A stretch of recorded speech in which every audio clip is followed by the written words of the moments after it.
नमस्कार सभी को। मेरे चैनल में आप सभी का हार्दिक स्वागत एवं अभिनंदन है। आज मैं उपस्थित हूँ जैनेंद्र कुमार की लिखी कहानी अपना अपना भाग्य लेकर। तो सुनिएगा। बहुत कुछ निरुद्देश्य घूम चुकने पर हम सड़क के किनारे की एक बेंच पर बैठ गए। नैनीताल की संध्या धीरे धीरे उतर रही थी। रुई के रेशे से भाप के बादल हमारे सिरों को छू छू कर बेरोक घूम रहे थे।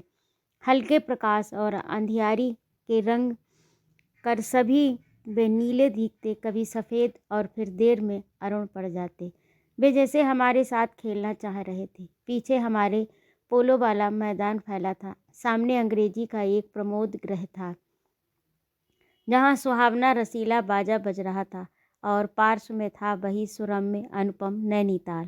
ताल में किश्तियाँ अपने सफ़ेद पाल उड़ाती हुई एक दो अंग्रेज यात्रियों को लेकर इधर से उधर और उधर से इधर खेल रही थी। कहीं कुछ अंग्रेज एक एक देवी के सामने प्रस्थापित कर अपनी सुई सी शक्ल की डोंगियों को मानो शर्त बांधकर सरपट दौड़ रहे थे। पीछे पोलो लॉन के बच्चे किलकारियां मारते हुए हॉकी खेल रहे थे। शोर, मारपीट, गाली गलौज भी जैसे खेल का ही अंश था। इस तमाम खेल को उतने क्षणों का उद्देश्य बना। वे बालक अपना सारा मन, सारी देह, समग्र बल और समूची विद्या लगाकर मानो खत्म कर देना चाहते थे। उन्हें आगे की चिंता न थी, बीते का ध्यान न था। वे शुद्ध तत्काल के प्राणी थे। वे शब्द की संपूर्ण सच्चाई के साथ जीवित थे। सड़क पर से नर नारियों का अविरस प्रवाह आ रहा था और जा रहा था। उसका न ओर था न छोर था। ये प्रवाह कहाँ जा रहा था और कहाँ से आ रहा था, कौन बता सकता है। सब उम्र के, सब तरह के लोग उसमें थे। मानो मनुष्यता के नमूनों का बाजार सजकर सामने को इठलाता निकला जा रहा हो। अधिकार गर्व में बने अंग्रेज उसमें थे और चिथड़ों से सजे घोड़ों की बाग थामे वे पहाड़ी उसमें थे, जिन्होंने अपने प्रतिष्ठा और सम्मान को कुचलकर शून्य बना लिया है और जो बड़ी तत्परता से दुम हिलाना सीख गए हैं। भागते, खेलते, हंसते, शरारत करते लाल लाल अंग्रेज बच्चे थे और पीली पीली आंखें फाड़े पिता की उंगली पकड़कर चलते हुए अपने हिंदुस्तानी नौनिहाल भी थे। अंग्रेज पिता थे जो अपने बच्चों के साथ भाग रहे थे, हंस रहे थे, खेल रहे थे। उधर भारतीय पितृदेव भी थे जो बुजुर्गी को अपने चारों तरफ लपेटे धन संपन्नता के लक्षणों का प्रदर्शन करते हुए चल रहे थे। अंग्रेज रमणियाँ थी जो धीरे धीरे नहीं चलती थी, तेज चलती थी। उन्हें न चलने में थकावट आती न थी और न हंसने में मौत आती थी। कसरत के नाम पर घोड़े पर भी बैठ सकती थी और घोड़े के साथ ही जरा जी होते ही किसी हिंदुस्तानी पर कोई भी फटकार सकती थी। वह दो दो, तीन तीन, चार चार की टोलियों में निशंक, निरापद इस प्रवाह में मानो अपने स्थान को जानती हुई सड़क पर चली जा रही थी। उधर हमारी भारत की कुल लक्ष्मी सड़क के बिल्कुल किनारे दामन बचाती और संभालती हुई साड़ी की कई तहों में सिमट सिमट कर लोकलाज, स्त्रीत्व और भारतीय गरिमा के आदर्श को अपने परिवेष्टनों में छिपाकर सहमी सहमी धरती में आंखें गाड़े कदम कदम बढ़ा रही थी। इसके साथ ही भारतीय का एक और नमूना था। अपने कालेपन को खुरच कर बहा देने की इच्छा करने वाले अंग्रेजीदा पुरुषोत्तम भी थे, जो नेट्रो को देखकर मुंह फेर लेते थे, अंग्रेज को देखकर आंखें बिछा देते थे और दुम हिलाने लगते थे। वैसे वह अकड़ कर चलते थे मानो भारत भूमि को इसी अकड़ के साथ कुचल कुचल कर उन्हें अधिकार मिला है।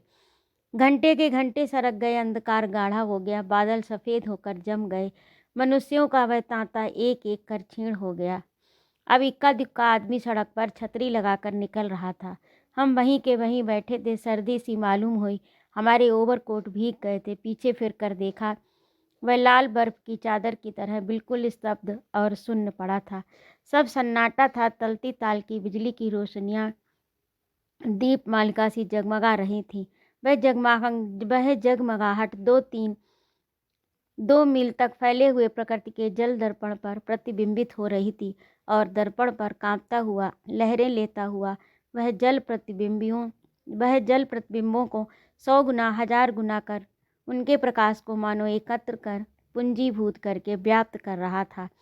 पहाड़ों के सिर पर रोशनियां तारों सी जान पड़ती थीं। हमारे देखते ही देखते एक घने पर्दे ने आकर इन सबको ढक दिया। रोशनियां मानो भर गईं, जगमगाहट लुप्त हो गई। वह काले काले भूत से पहाड़ भी इस सफ़ेद पर्दे के पीछे छिप गए। पास की वस्तु भी न दिखने लगी, मानो ये घनीभूत प्रलय थी। सब कुछ इस घनी गहरी सफ़ेदी में दब गया। एक शुभ्र महासागर ने फैल कर संस्कृति के अपने अस्तित्व को डुबो दिया। ऊपर नीचे चारों तरफ निर्वेद सफ़ेद शून्यता ही फैली हुई थी। ऐसा घना कोहरा हमने कभी नहीं देखा था। वह टप टप टपक रहा था। मार्ग अब बिल्कुल निर्जन चुप था।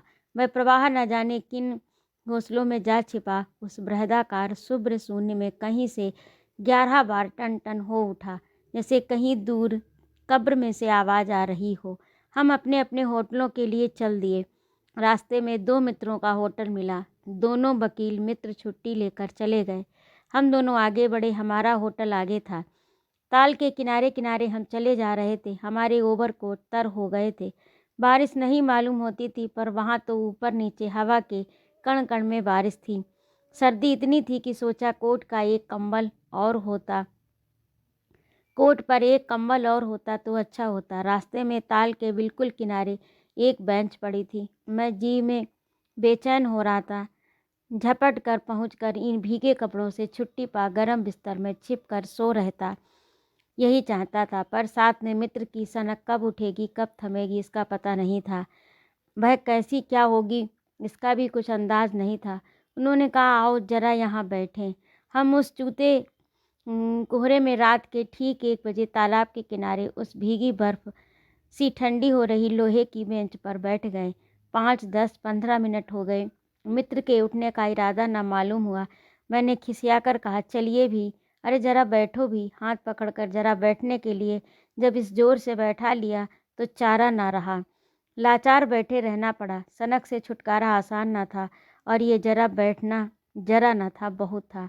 चुपचाप बैठे तंग हो रहा था, कुढ़ रहा था कि मित्र अचानक बोले, देखो यह क्या। मैंने देखा कोहरे की सफ़ेदी में कुछ ही दूर से एक काली सी सूरत हमारी तरफ बढ़ी आ रही है। मैंने कहा, होगा कोई।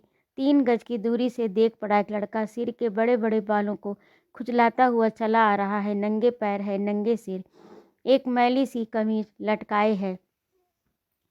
पैर उसके न जाने कहाँ पड़ रहे हैं और वह न जाने कहाँ जा रहा है, कहाँ जाना चाहता है। उसके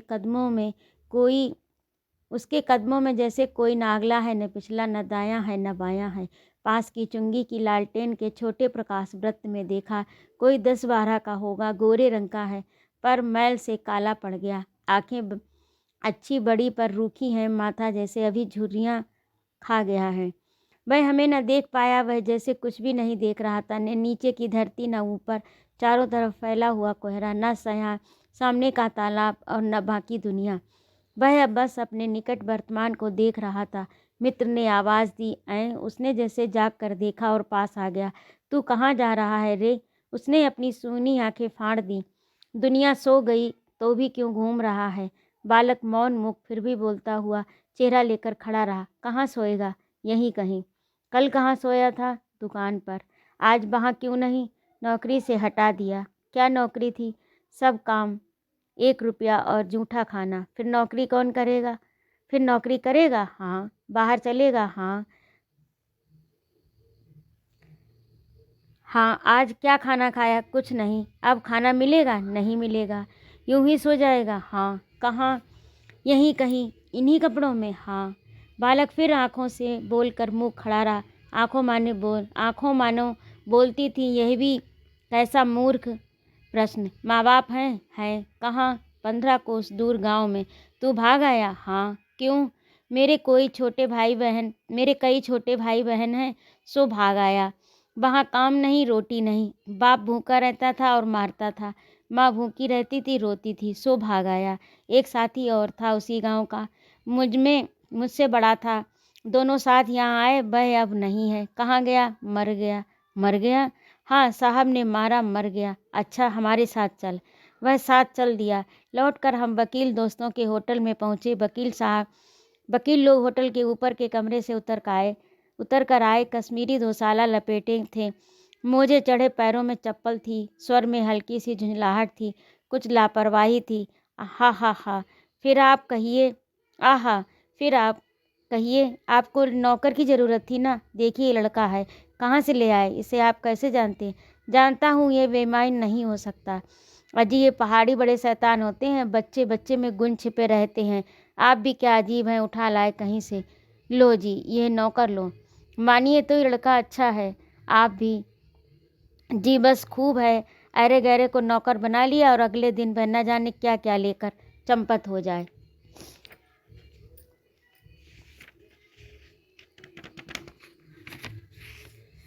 आप मानते ही नहीं, मैं क्या करूं? माने क्या खाक, आप भी अच्छा मजाक करते हैं। अच्छा अब हम सोने जाते हैं। और वह 4 रुपए रोज के किराए वाले कमरे में सजी मसहरी पर सोने झटपट चले गए। वकील साहब के चले जाने पर होटल के बाहर आकर मित्र ने अपनी जेब में हाथ डालकर कुछ टटोला, पर झट कुछ निराशा भाव से हाथ बाहर कर मेरी ओर देखने लगे। क्या है? इसे खाने के लिए कुछ देना चाहता था, अंग्रेजी में मित्र ने कहा। मगर 10-10 के नोट हैं। नोट ही शायद मेरे पास हैं, देखूं। सचमुच मेरे भी पॉकेट में नोट ही थे। हम फिर अंग्रेजी में बोलने लगे। लड़के के दांत बीच बीच में कटकटा उठते थे। कड़ाके की सर्दी थी। मित्र ने पूछा तब? मैंने कहा 10 का नोट ही दे दे। शक पकाकर मित्र मेरा मुंह देखने लगे। अरे यार बजट बिगड़ जाएगा। हृदय में इतनी दया, पास में उतने पैसे भी तो नहीं हैं। तो जाने दो, ये दया ही इस जमाने में बहुत है, मैंने कहा। मित्र चुप रहे, जैसे कुछ सोचते रहे हो। फिर लड़के से बोले, अब आज तो कुछ नहीं हो सकता, कल मिलना। वही होटल डी पब जानता है, वहीं कल 10 बजे मिलेगा। हाँ कुछ काम देंगे हुजूर? हाँ हाँ दूंगा। हाँ हाँ ढूंढ दूंगा कोई काम। तो जाऊं? हाँ जाओ। ठंडी सांस खींचकर मित्र ने कहा, कहाँ सोएगा? यहीं कहीं बेंच पर, पेड़ के नीचे किसी दुकान की भट्टी में। बालक फिर उसी प्रेत गति से एक ओर बढ़ा। कोहरे में मिल गया। हम भी होटल की ओर बढ़े। हवा तीखी थी। हमारे कोटों को पार कर बदन में तीर सी लगती थी। सिकुड़ते हुए मित्र ने कहा, भयानक अतीत है उसके पास, कम बहुत कम कपड़े। ये संसार है यार। मैंने स्वार्थ की फिलॉसफी सुनाई। चलो पहले बिस्तर में गर्म हो लो, फिर किसी और की चिंता करना। उदास होकर मित्र ने कहा, स्वार्थ जो कहो, लाचारी कहो, निठुराई कहो या बेहयाई। दूसरे दिन नैनीताल स्वर्ग के किसी काले गुलाम पशु के दुलारे का वह बेटा, वह बालक निश्चित समय पर हमारे होटल डी पब में नहीं आया। हम अपनी सैर खुशी खुशी खत्म कर चलने के हुए। उस लड़के की आस लगाए बैठे रहने की ज़रूरत हमने न समझी। मोटर के सवार होते ही समाचार मिला कि पिछली रात एक पहाड़ी बालक सड़क के किनारे पेड़ के नीचे ठिठुर कर मर गया। मरने के लिए उसे वही जगह, वही 10 बरस की उम्र और वही काले चिथड़ों की कमीज मिली। आदमियों की दुनिया ने बस यही उपहार उनके पास छोड़ा। आदमियों की दुनिया ने बस यही उपहार उनके पास छोड़ा था। पर बताने वालों ने बताया कि गरीब के मुंह पर, छाती, मुट्ठी और पैरों पर बर्फ की हल्की सी चादर चिपक गई थी। मानो दुनिया की बेहयाई ढकने के लिए प्रकृति ने सबके लिए सफ़ेद और ठंडे कफन का प्रबंध कर दिया था। सब सुना और सोचा अपना अपना भाग्य। तो ये थी कहानी आज की। आपको लोगों को कैसी लगी कमेंट करके अवश्य बताइएगा। और यदि आपको मेरा कहानी सुनाना अच्छा लगा हो तो कृपया मेरे चैनल को सब्सक्राइब भी कर दीजिएगा। कहानी सुनने के लिए बहुत बहुत धन्यवाद। जय माँ भारती।